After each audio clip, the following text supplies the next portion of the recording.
नमस्कार, जय हिंद। दृष्टि करंट अफेयर्स की सीरीज़ में आपका बहुत बहुत स्वागत करता हूं। दोस्तों, आपके आगामी परीक्षाओं में चाहे वो आरओ एआरओ का हो, चाहे वो यूपीएससी या यूपीपीसीएस का एग्ज़ाम हो, इसमें करंट अफेयर्स की एक महत्वपूर्ण भूमिका होती है। इस संदर्भ में आप इस मैगज़ीन की महत्ता को समझ सकते हैं। तो हम इस मैगज़ीन को पूरा कवर करने की कोशिश करेंगे ताकि आपके एग्ज़ाम से पहले तक ये कंप्लीट हो जाए और आप करंट अफेयर्स में किसी भी तरीके का कोई बर्डन बोझ महसूस ना करें। ठीक है, चलिए शुरू करते हैं। इसमें पहला टॉपिक हमारा स्वच्छ सर्वेक्षण 2020 के बारे में है। इसके बारे में आप जानते हैं कि 2 अक्टूबर 2014 को हमारे प्रधानमंत्री नरेंद्र मोदी जी ने स्वच्छ भारत मिशन को लॉन्च किया था। इस मिशन का उद्देश्य क्या था? इस मिशन का उद्देश्य था कि 2 अक्टूबर 2019 तक जब महात्मा गांधी जी की 150वीं वर्षगांठ होगी तो भारत को एक स्वच्छ और खुले में शौच मुक्त राष्ट्र के रूप में परिवर्तित करना था। अर्थात जब महात्मा गांधी जी की 150वीं वर्षगांठ हो तो उस समय हमारा भारत पूरी तरीके से स्वच्छ हो और खुले में शौच से मुक्त राष्ट्र के रूप में बदल चुका हो। इसके लिए क्या ज़रूरी था? इसके लिए ज़रूरी था कि जो हमारे स्थानीय और शहरी निकाय हैं उनके बीच एक स्वच्छता को लेकर कंपटीशन हो। क्या हो? स्वच्छता को लेकर के कंपटीशन हो। इस भावना को जागृत करने के लिए ये मिशन लॉन्च किया जाता है और इसके तहत सर्वे किया जाता है और उस सर्वे में जो विभिन्न शहर हैं उनको रैंकिंग दी जाती है ताकि जो रैंकिंग में नीचे हैं वो और अपने यहाँ पर स्वच्छता को बढ़ावा देते हुए रैंकिंग में ऊपर आने की कोशिश करें, अर्थात उनके बीच कंपटीशन को बढ़ावा देना। इस संदर्भ में जो पहला सर्वेक्षण किया गया था वो 2016 में पहला सर्वेक्षण किया गया था और जब 2016 में सर्वेक्षण किया गया तो उस समय केवल 73 शहरों को शामिल किया गया था। लेकिन जो 2017, 18 और 19 है इसमें शहरों की संख्या लगातार बढ़ती गई। 434, 4203 और 4237 शहर शामिल थे 2019 के सर्वेक्षण में। ठीक है, चलिए अब बात करते हैं जो रिपोर्ट अभी आई है उसके बारे में देखते हैं। 20 अगस्त 2020 को आवासन एवं शहरी मामलों के मंत्रालय ministry of housing and urban affairs द्वारा स्वच्छ सर्वेक्षण 2020 का परिणाम जारी किया गया। पहला क्वेश्चन यहीं से बनता है कि स्वच्छ सर्वेक्षण 2020 का जो परिणाम है वो किसके द्वारा जारी किया जाता है? वो जारी किया जाता है ministry of housing and urban affairs के द्वारा। ठीक है, इसमें क्या किया गया था? 28 दिनों तक 42 शहरों की 4242 शहरों की का सर्वे किया गया था और पूरी तरीके से ये पहला डिजिटल सर्वे था। ठीक है, आपको याद रखना है ये वाला जो सर्वे था 2020 का ये कम्प्लीटली डिजिटल सर्वे था।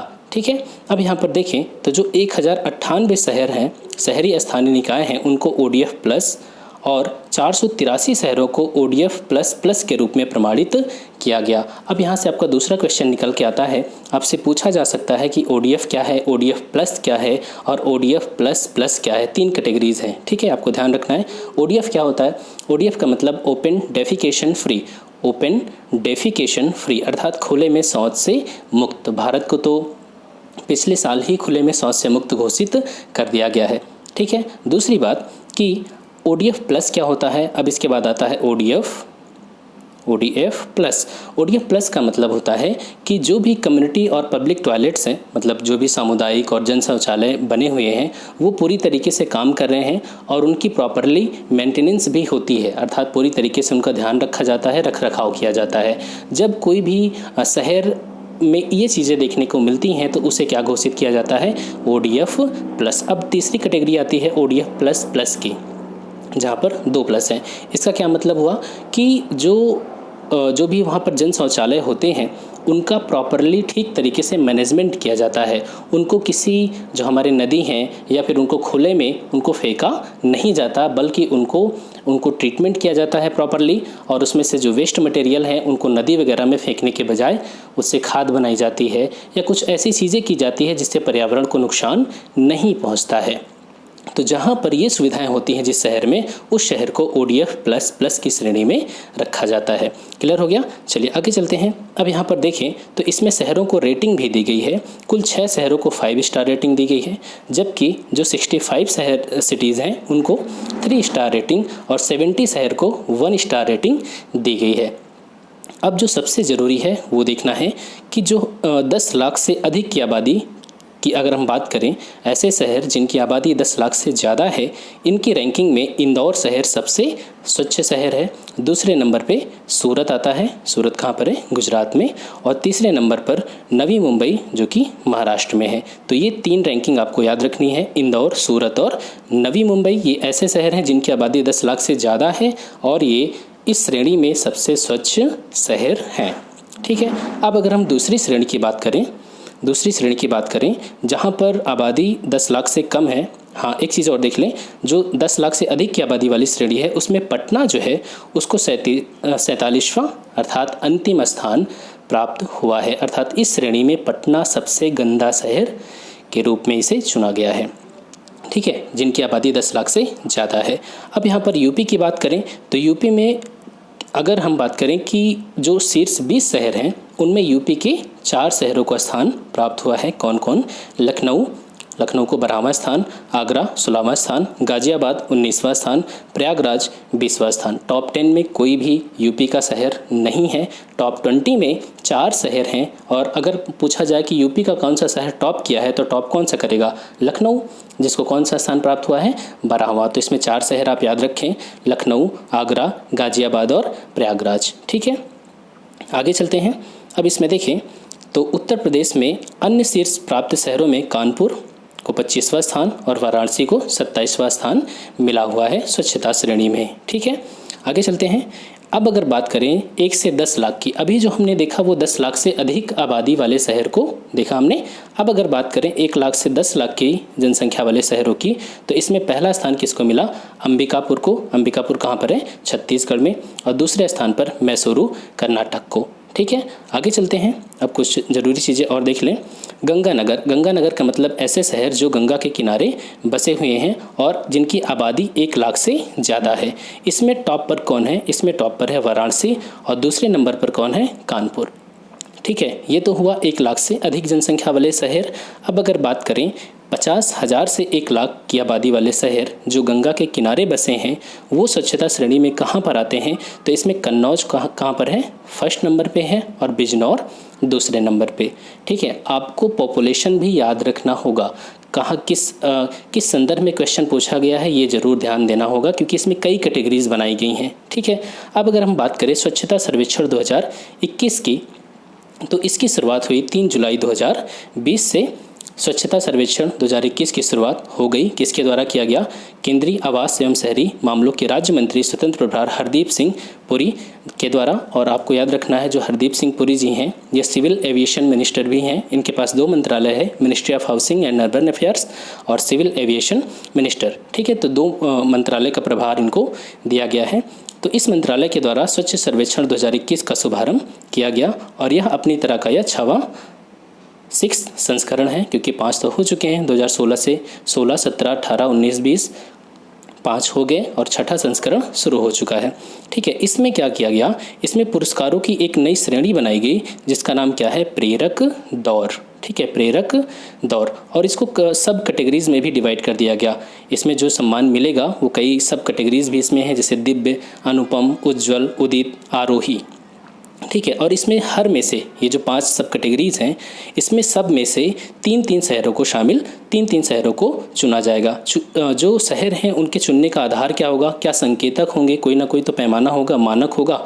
किस मानक पे इन शहरों को चुना जाएगा? तो ये 6 मानक दिए गए हैं। क्या क्या संकेतक हैं? कि कचरे को गीला, सूखा और खतरनाक श्रेणियों में विभाजित करना। कौन से ऐसा शहर है कि शहर में इन चीज़ों को ध्यान रखा जाता है? गीले कचरे के खिलाफ प्रसंस्करण क्षमता, अर्थात जो गीला कचरा होता है उसको हम प्रोसेस कैसे करते हैं, साथ ही उसको रिसाइकिल, गीला और सूखे कचरे का प्रसंस्करण और उसको रिसाइकिल करना। निर्माण और विध्वंस अपशिष्ट प्रसंस्करण, अर्थात जब लोग अपने पुराने घरों को तोड़ करके नया घर बनाते हैं तो जो निर्माण और विध्वंस अपशिष्ट निकलता है उसकी प्रोसेसिंग कैसी होती है। अक्सर ऐसा होता है कि जो बिल्डिंग मटेरियल्स होते हैं जो पुराने घर को तोड़ करके उसको लोग ऐसे ही खुले में बहा देते हैं, उससे क्या होता है? पर्यावरण प्रदूषण, डिफरेंट टाइप के समस्याएं उत्पन्न होती हैं। तो इसका प्रोसेसिंग कोई शहर कैसे करता है, इस मानक को भी इसमें रखा गया है। लैंडफिल, भूमि भराव में जाने वाले कचरे का प्रतिशत। सरकार ये भी देखेगी इस रैंकिंग को तैयार करते हुए कि कोई शहर जो कचरा है उसका कितना % वो ज़मीन में उसको दबा देता है। ठीक है, ये भी ध्यान रखा जाएगा। और शहरों की स्वच्छता स्थिति, इस समय शहर की स्वच्छता स्थिति क्या है। तो ये वो 6 मानक हैं जिनके आधार पर 2021 का स्वच्छता सर्वेक्षण किया जा रहा है। क्लियर हो गया। चलिए आगे चलते हैं। राष्ट्रीय भर्ती एजेंसी, जो हमारा अगला टॉपिक है। राष्ट्रीय भर्ती एजेंसी के बारे में देखें तो 1 फरवरी 2020 को जब बजट की घोषणा की जा रही थी तो हमारे वित्त मंत्री निर्मला सीतारमण जी के द्वारा नेशनल रिक्रूटमेंट एजेंसी के गठन का प्रस्ताव किया गया था। ये क्या चीज़ है, आइए बात करते हैं। तो ये जो NRA है, राष्ट्रीय भर्ती एजेंसी, इसका गठन कब किया गया? 19 अगस्त 2020 को मोदी जी की अध्यक्षता में केंद्रीय कैबिनेट अर्थात जो हमारी मंत्रिमंडल है, इसकी स्थापना को मंजूरी दे दी गई कैबिनेट के द्वारा। ये काम क्या करेगी? राष्ट्रीय भर्ती एजेंसी सामान्य योग्यता परीक्षा, कॉमन एलिजिबिलिटी टेस्ट का आयोजन करेगी। अभी तक क्या होता है कि जो टियर 1 के एग्ज़ाम होते हैं, जैसे SSC है, RRB है, IBPS है, ये अलग अलग एग्ज़ाम करवाती है। तो जो टियर 1 का एग्ज़ाम होता है उस एग्ज़ाम को अब NRA करवाएगी, राष्ट्रीय भर्ती एजेंसी करवाएगी। ठीक है, इसमें अब IBPS और RRB, रेलवे, ये सभी अलग हो, ये जो अलग अलग हैं इनको मर्ज करके NRA बन जाएगा और NRA टियर 1 का एग्ज़ाम करवाएगी। ठीक है, NRA में कौन कौन शामिल होगा? जैसे रेल मंत्रालय है, वित्त मंत्रालय, SSC, RRB और IBPS के प्रतिनिधि शामिल होंगे। ठीक है, अब यहाँ पर देखें, ये इसका थोड़ा प्रिंट ठीक नहीं है, लेकिन आप सुन लीजिए, मैं क्लियरली बता दे रहा हूँ। ये जो परीक्षा होगी आपका कॉमन एलिजिबिलिटी टेस्ट, ये 1 साल में कितनी बार होगी? 2 बार आयोजित की जाएगी और ये 3 आधारों पे होगी, 10वीं लेवल पे और 12वीं लेवल पे और स्नातक ग्रेजुएशन लेवल पे। ठीक है, 3 आधारों पे एग्ज़ाम होगा और इसमें जो आप नंबर पाएंगे वो आपका जो नंबर है उसके लिए एक टाइम दिया गया है कि ये कब तक मान्य रहेगा। ठीक है, ये जो आप नंबर पाएंगे वो प्राप्त स्कोर वो 3 सालों की अवधि के लिए वैध रहेंगे। कहने का मतलब इसमें आपने जो भी नंबर पाया वो 3 सालों तक वैलिड रहेगा। 3 साल के बाद आपको फिर से इस एग्ज़ाम में बैठना होगा और फिर इसके बाद जो स्कोर आएगा फिर आपका 3 साल के लिए वो आगे मान्य होगा। ठीक है, तो अब इसमें क्या है, ध्यान से देखिएगा। जो चीज़ें मैंने अभी कहा आपको कि जो टियर 1 का एग्ज़ाम है वही ये करवाएगी।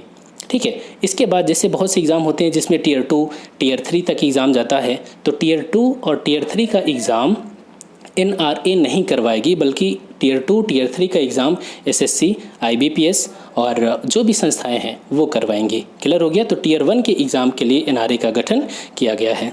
क्लियर हो गया। चलिए आगे देखते हैं।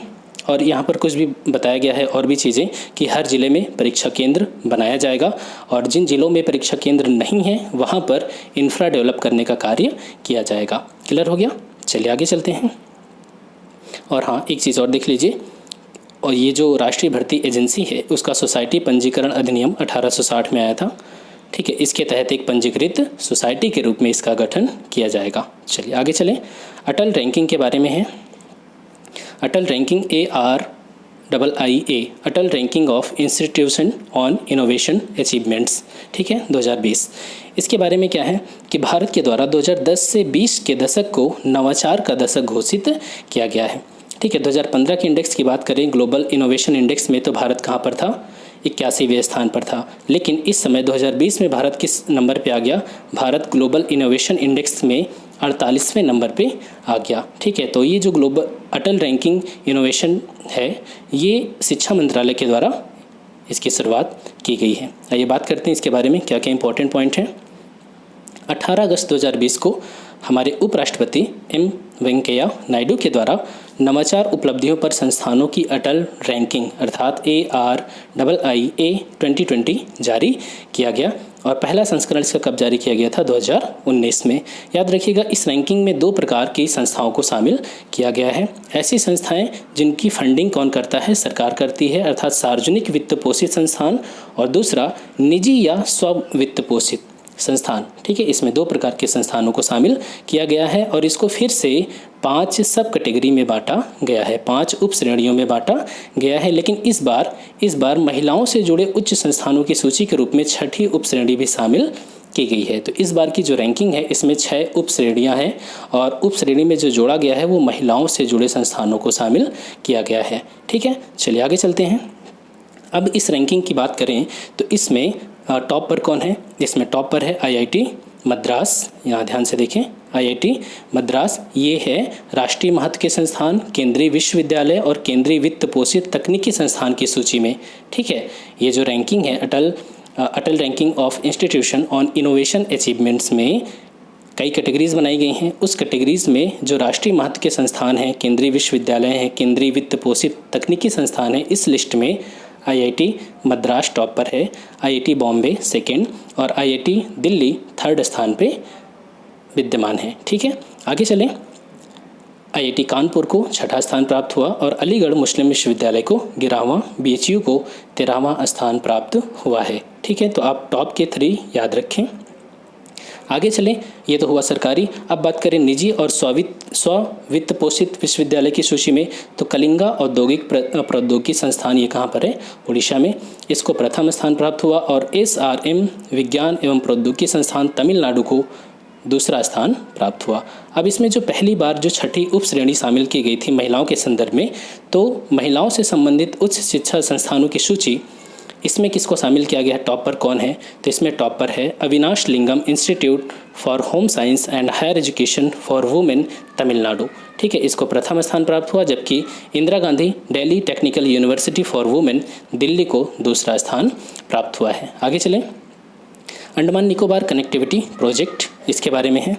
आपको पता है कि अंडमान निकोबार की जो लोकेशन है वो सामरिक दृष्टिकोण से बहुत ही इम्पॉर्टेंट है। इस समय चाइना की जो विस्तारवादी नीतियां हैं उसको कंट्रोल करने के संदर्भ में भी अंडमान निकोबार एक महत्वपूर्ण भूमिका निभाएगा। इस समय सीमा पर तनाव आप देख रहे होंगे, न्यूज़पेपर्स में पढ़ रहे होंगे, तनाव बहुत ज़्यादा मौजूद है, युद्ध की एक उम्मीद भी जताई जा रही है। तो इस संदर्भ में अगर हम बात करें तो अंडमान निकोबार एक महत्वपूर्ण क्षेत्र हो जाता है।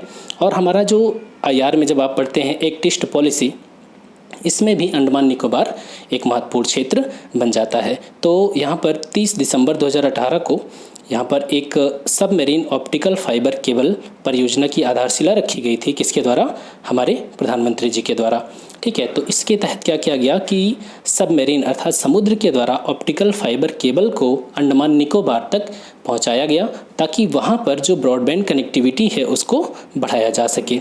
तो मोदी जी ने अभी 10 अगस्त 2020 को वीडियो कॉन्फ्रेंसिंग के द्वारा ऑप्टिकल फाइबर केबल परियोजना की शुरुआत किया, सबमरीन ऑप्टिकल फाइबर केबल परियोजना की शुरुआत किया था, जिसका उद्घाटन उन्होंने पहले ही कर दिया था। अब यहाँ पर देखें, ये जो आधारशिला रखी गई थी 2018 में, इसका उद्घाटन किया गया 10 अगस्त 2020 को।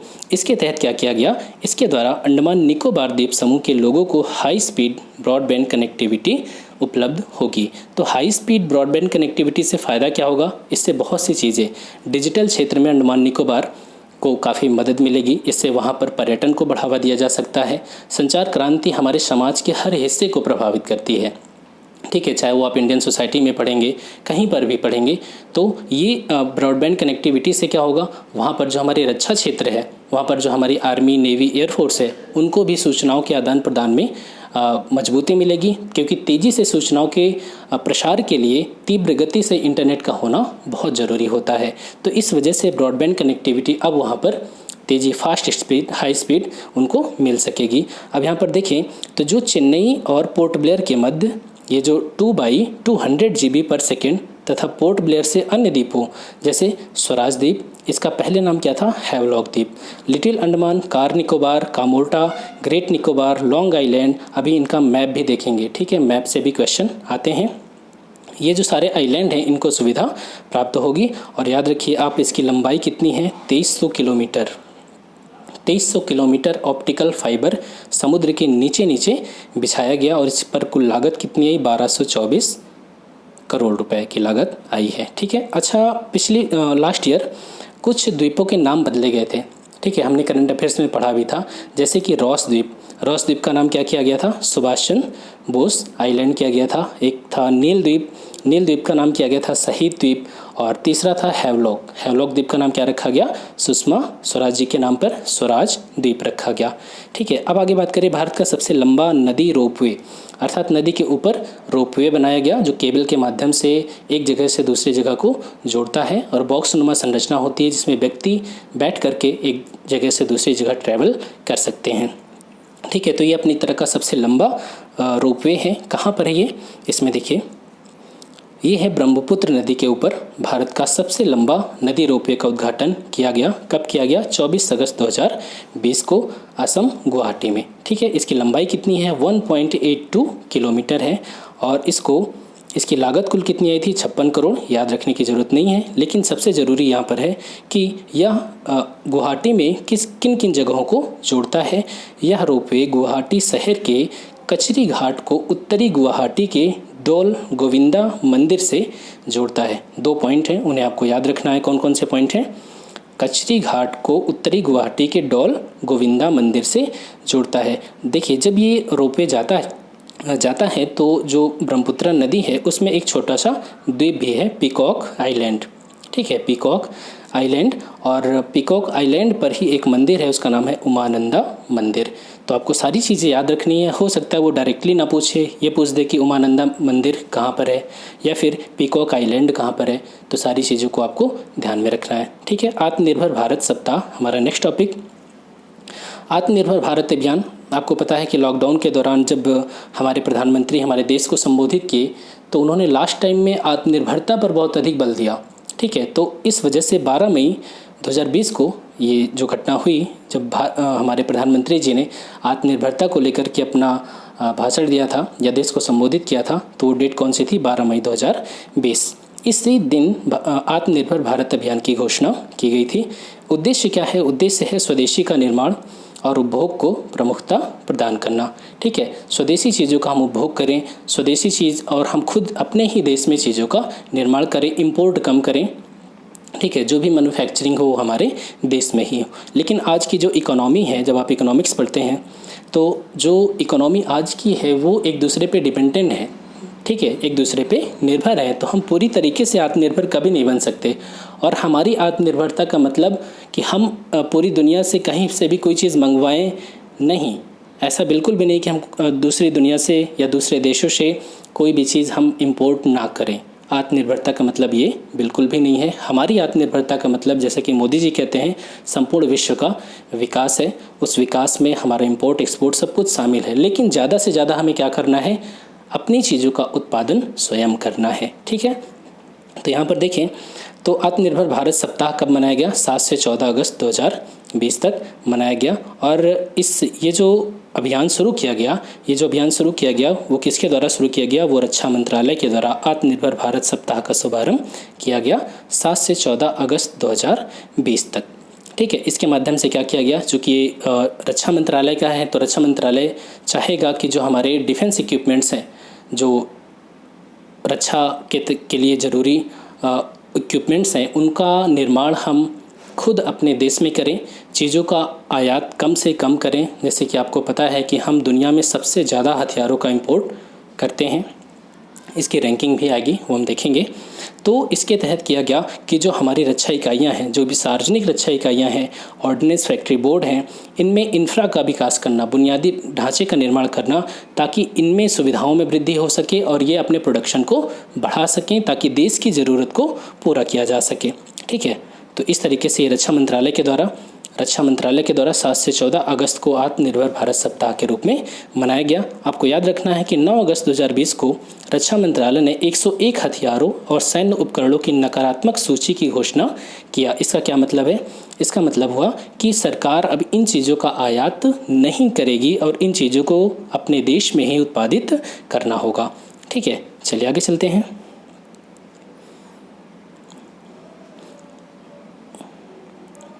ये देखिए, आप देख सकते हैं यहाँ पर ऑप्टिकल फाइबर है। ऑप्टिकल फाइबर किस आधार पे काम करता है? तो ऑप्टिकल फाइबर काम करता है प्रकाश के पूर्ण आंतरिक परावर्तन के रूप में। ठीक है, यहाँ पर ये जो आप देख रहे हैं विद्युत चुम्बकीय तरंग प्रकाश, ये जिगजैग फॉर्म में पूर्ण आंतरिक परावर्तन के सिद्धांत पर काम करता है ऑप्टिकल फाइबर। इसी वजह से इसमें डेटा का जो प्रवाह है वो बहुत ही तेज़ी से होता है। ठीक है, डेटा का प्रवाह बहुत ही तेज़ी से होता है। अब आगे देखिए, यहाँ पर ये है जो सबमरीन ऑप्टिकल फाइबर पहुंचाया गया, कहाँ पर? चेन्नई से लेकर के अंडमान निकोबार, 2300 किलोमीटर की डिस्टेंस है। अब हम थोड़ा सा अंडमान निकोबार के बारे में देख लेते हैं। ये है अंडमान, यहाँ पर देखें आप। ठीक है, अंडमान निकोबार को 10 डिग्री चैनल अलग करता है। थोड़ा सा हम अंडमान के बारे में देखें। अंडमान में जो प्रमुख द्वीप हैं, जैसे कि लैंडफॉल आइलैंड और यहाँ पर नॉर्थ आइलैंड, नॉर्थ के बाद मिडिल आइलैंड, मिडिल के बाद यहाँ पर साउथ और यहाँ पर लिटिल। 4 आइलैंड तो आपको याद ही रहने चाहिए, नॉर्थ, मिडिल, साउथ और लिटिल, ठीक है, 4 आइलैंड। इसके अलावा यहाँ पर देखें आप तो एक बैरन आइलैंड है जो कि सक्रिय ज्वालामुखी है, और एक है यहाँ पर नारकोंडम आइलैंड जो कि सुसुप्त हो चुका है, एक्सटिंक्ट वोल्केनो है, ठीक है। इसके अलावा आप और भी चीज़ें देख सकते हैं कि यहाँ पर एक डंकन पैसेज है जो साउथ अंडमान और लिटिल अंडमान के बीच में है, डंकन पैसेज, क्लियर। अब यहाँ पर जो उसमें कुछ द्वीपों के नाम भी आए थे, जैसे कि ये यहाँ पर है हैवलॉक आइलैंड, नील आइलैंड, ठीक है, इन्हीं द्वीपों का नाम बदला गया था। अब चलें देख लें निकोबार के बारे में। ये यहाँ पर है कार निकोबार आइलैंड, और हाँ यहाँ पर पोर्ट ब्लेयर के बारे में, जो अंडमान की राजधानी है वो कहाँ पर है, पोर्ट ब्लेयर, जो कि साउथ अंडमान द्वीप पर है। इन चीज़ों को याद रखना है। यहाँ पर कार निकोबार आइलैंड, और यहाँ पर देखिए पांचाल चैनल है, ठीक है, और यहाँ पर नीचे मिलेगा आपको ग्रेट निकोबार, और सबसे नीचे मिलेगा इंदिरा पॉइंट, ठीक है। तो दोस्तों इस वीडियो में इतना ही। मुझे उम्मीद है कि ये चीज़ें आपको पसंद आई होगी, और प्लीज़ चैनल को सब्सक्राइब करना मत भूलना, और प्लीज़ शेयर भी करें। तो मिलते हैं नेक्स्ट वीडियो में। Thanks for watching, keep smiling.